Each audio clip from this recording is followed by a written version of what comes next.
नमस्कार and welcome back to diplomatic diary where we discuss issues related to India's foreign policy. Middle east के अंदर एक ऐसा development होने वाला है जो डायरेक्टली और इनडायरेक्टली इंडिया की फॉरेन पॉलिसी को इम्पैक्ट करेगा। आज के दिन मिडिल ईस्ट के अंदर सबसे बड़ी होड़ इसी बात की लगी हुई है कि इजराइल के बाद ऐसा कौन सा दूसरा कंट्री बनेगा जो अमेरिका का F-35 फाइटर जेट खरीदेगा। यदि F-35 फाइटर जेट की बात करें तो ये एक 5th जनरेशन का फाइटर जेट है और ये वही फाइटर जेट है जो अमेरिका ने इंडिया को भी ऑफर किया था। इंडिया ने शुरुआती तौर पर इस फाइटर जेट में इंटरेस्ट दिखाया था, लेकिन जब अमेरिका ने इंडिया के इंटरनल पॉलिटिक्स के अंदर दखलंदाजी करनी स्टार्ट कर दी, जब ट्रंप बार बार इंडिया और पाकिस्तान के बीच सीज फायर का क्रेडिट लेने लगे और इंटरनेशनल स्टेज पर ये बोलने लगे कि मैंने इंडिया को ट्रेड डील ऑफर की थी, तब जाके इंडिया सीज फायर के लिए एग्री हुआ। इन सभी चीजों को देखते हुए इंडिया ने फिर अमेरिका को डायरेक्टली मना कर दिया था कि हम F-35 फाइटर जेट के अंदर किसी भी सूरत के अंदर इंटरेस्टेड नहीं है। यदि मिडिल ईस्ट कंट्रीज की बात करें तो फिलहाल के लिए सऊदी अरब किसी भी सूरत में इस फाइटर जेट को खरीदने की कोशिश कर रहा है और सऊदी अरब आज से नहीं बल्कि 2017 से इस फाइटर जेट को खरीदने की कोशिश कर रहा है। मई 2025 के अंदर जब ट्रंप ने मिडिल ईस्ट कंट्रीज का दौरा किया था तब भी दोनों कंट्रीज ने इस फाइटर जेट को लेकर डिस्कशन किया था और मीडिया में फिलहाल के लिए इस बात का अनुमान लगाया जा रहा है कि दिसंबर में जब सऊदी अरब के प्रिंस अमेरिका का दौरा करेंगे तो उस टाइम दोनों कंट्रीज के बीच इस फाइटर जेट को लेकर कोई एग्रीमेंट साइन किया जा सकता है। अमेरिका सऊदी अरब को फाइटर जेट बेचेगा या नहीं, ये बहुत ही पेचीदा सवाल है क्योंकि अमेरिका इससे पहले यूएई के साथ भी विश्वासघात कर चुका है। क्योंकि मिडिल ईस्ट को लेकर अमेरिका की शुरू से एक पॉलिसी रही है जिसे क्वालिटेटिव मिलिट्री एज के नाम से जाना जाता है। इस पॉलिसी के तहत अमेरिका यह इंश्योर करता है कि मिडिल ईस्ट के अंदर अमेरिका किसी भी कंट्री को ऐसा कोई हथियार नहीं बेचेगा जो इजराइल की सिक्योरिटी के लिए चैलेंज पैदा कर दे। और यदि यूएई की बात करें तो यूएई के साथ हुआ यह था कि जब ट्रंप पहली बार अमेरिका के प्रेसिडेंट बने थे तो उसी कार्यकाल के दौरान उन्होंने अब्राहम अकॉर्ड पर साइन करवाए। पहले अब्राहम अकॉर्ड पर यूएई और बहरीन से साइन करवा के इजराइल को मान्यता दिलाई, जिसका मेन ऑब्जेक्टिव यही था कि अरब कंट्री जिनके इजराइल के साथ रिलेशन नहीं है उन कंट्रीज के इजराइल के साथ रिलेशन को नॉर्मलाइज करना। जब यूएई ने इस एग्रीमेंट पे साइन किया तो उसके बाद अमेरिका ने यूएई को F-35 फाइटर जेट ऑफर किया था। उसके बाद दोनों कंट्रीज के बीच एक $23 बिलियन US का एग्रीमेंट साइन हुआ जिसके तहत अमेरिका यूएई को F-35 फाइटर जेट देने के लिए एग्री हो गया। लेकिन उसके बाद बाइडेन एडमिनिस्ट्रेशन आ गया जिसने इजराइल की सिक्योरिटी को मद्देनजर रखते हुए इस एग्रीमेंट को ठंडे बस्ते में डाल दिया। बाइडेन एडमिनिस्ट्रेशन भी यूएई को फाइटर जेट देने के लिए तो एग्री हो गया, लेकिन बाइडेन एडमिनिस्ट्रेशन ने F-35 फाइटर जेट पर ऑपरेशनल लिमिटेशन इंपोज कर दी।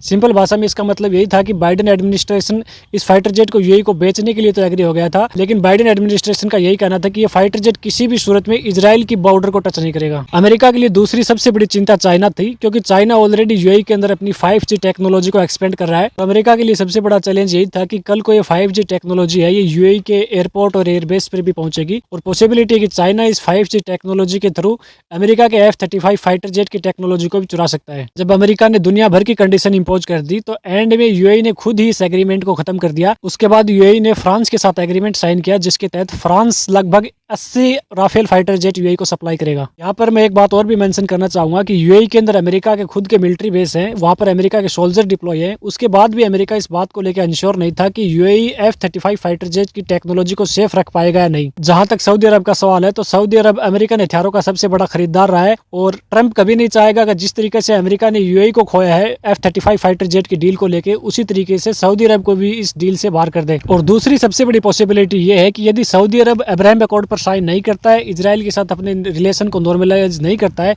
इवन बैकग्राउंड में इजराइल और सऊदी अरब दोनों काम करते हैं सिक्योरिटी पर्सपेक्टिव से, लेकिन डायरेक्टली यदि इजराइल को रिकॉग्नाइज नहीं करता है तो उसके बाद भी अमेरिका इस डील को साइन करने के लिए आगे बढ़ सकता है। क्योंकि यदि सऊदी अरब इजराइल को रिकॉग्नाइज करता है तो उसे डोमेस्टिक पॉलिटिक्स में एक अच्छा खासा विरोध का सामना करना पड़ सकता है, क्योंकि सऊदी अरब जो है कि इस्लाम की जो होली साइट है मक्का और मदीना वो सऊदी अरब के अंदर ही है। दूसरा फिलिस्तीन का इशू है, क्योंकि फिलिस्तीन का इशू जो है वो मुस्लिम कंट्रीज के लिए बहुत ही सेंसिटिव इशू है और यदि सऊदी अरब इजराइल को रिकॉग्नाइज करता है तो उसे अरब कंट्रीज से अच्छा खासा विरोध का सामना करना पड़ेगा। जहां तक इजराइल की सिक्योरिटी का इशू है, क्योंकि मिडिल ईस्ट के अंदर इजराइल एकमात्र एक ऐसा कंट्री है जिसके पास American made F-35 fighter jet है और यदि सऊदी अरब को भी बेचता है तो इजराइल की सिक्योरिटी के लिए चैलेंज पैदा हो जाएगा। तो इसका सोल्यूशन यही है कि पहली बात तो ये तो है नहीं कि अमेरिका इसको 1-2 साल के अंदर ही सऊदी अरब को अपना F-35 फाइटर जेट को है वो संभला देगा। इसकी जो डिलीवरी जो कंप्लीट होगी उसको डिलीवरी को कंप्लीट होते होते 2032-33 आ जाएगी और तब तक अमेरिका अपना जो 6th जनरेशन फाइटर जेट है उसको डेवलप कर चुका होगा, जो अमेरिका फिर इजराइल को थमाएगा। अमेरिका ऑलरेडी अपना जो 6th जनरेशन फाइटर जेट है F-47 उस पर काम कर रहा है, जिसे अमेरिका की बोइंग कंपनी डिजाइन कर रही है और लेटेस्ट रिपोर्ट के अकॉर्डिंग पॉसिबिलिटी है कि 2028 तक जो अमेरिका का 6th जनरेशन फाइटर जेट है उसे अमेरिकन एयरफोर्स के अंदर इंटीग्रेट कर दिया जाएगा।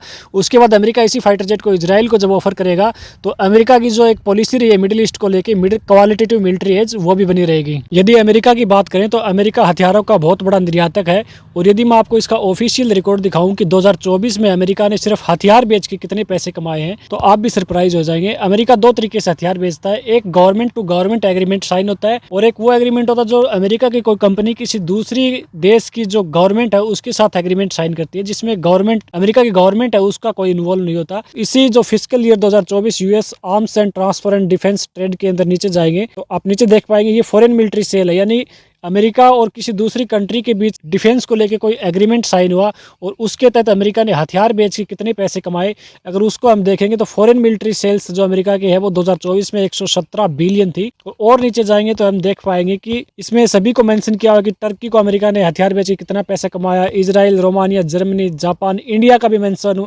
किया हुआ है। इंडिया ने भी अमेरिका से MQ-9 रिमोटली पायलट एयरक्राफ्ट खरीदा था। और नीचे जाएंगे तो यहाँ पे डायरेक्ट कमर्शियल सेल है, यानी अमेरिका की किसी कंपनी ने दूसरे देश की गवर्नमेंट के साथ एग्रीमेंट साइन करके कितने US बिलियन डॉलर के हथियार बेचे उस चीज़ का यहाँ पे रिकॉर्ड दिया गया है, जिसे डायरेक्ट कमर्शियल सेल्स बोलते हैं। यानी 2024 में टोटल 200 बिलियन के हथियार बेचे गए। यदि अमेरिका की सरकार ने जो हथियार बेचे हैं वो और अमेरिका की किसी प्राइवेट कंपनी ने जो हथियार बेचे हैं उनको अगर हम मिला दें तो 2024 में सिर्फ 2024 में अमेरिका ने हथियार बेच के लगभग 318 बिलियन US डॉलर कमाए हैं। ये रिकॉर्ड मैंने आपको इसलिए दिखाया है कि चाहे अमेरिका हो, चाहे चाइना हो, चाहे ब्रिटेन हो या फ्रांस हो या फिर कोई अदर कंट्री जो किसी फाइटर जेट को डिजाइन कर रहा है, बना रहा है, मैन्युफैक्चर कर रहा है या फिर किसी और हथियार को बना रहा है तो उसकी हाइप चढ़ाने के लिए कि ये बहुत ही एडवांस वेपन है, स्टेल्थ वेपन है, इसके अंदर एडवांस टेक्नोलॉजी है, हम इसी किसी को नहीं बेचे, ये सब इसलिए किया जाता है ताकि उस हथियार को दुनिया भर में बेच के जचा के डॉलर छापा जा सके। और यही आज अमेरिका कर रहा है कि हमारा F-35 फाइटर जेट है वो स्टेल्थ फाइटर जेट है, उसके अंदर एडवांस टेक्नोलॉजी है। ये अमेरिका को मालूम है और दुनिया को भी मालूम है कि पहले 2G थी, फिर 3G, फिर 4G, 5G,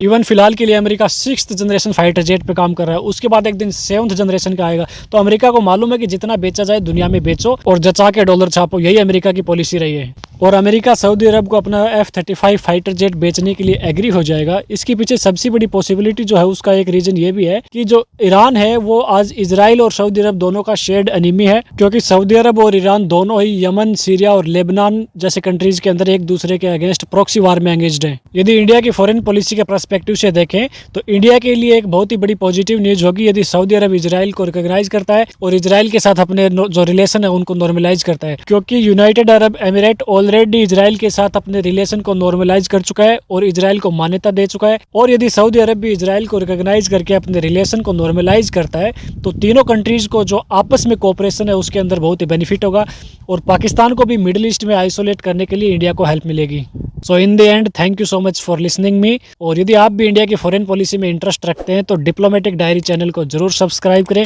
जहां हम सिर्फ इंडिया की फॉरेन पॉलिसी से रिलेटेड इश्यूज को डिस्कस करते हैं। धन्यवाद। जय हिंद।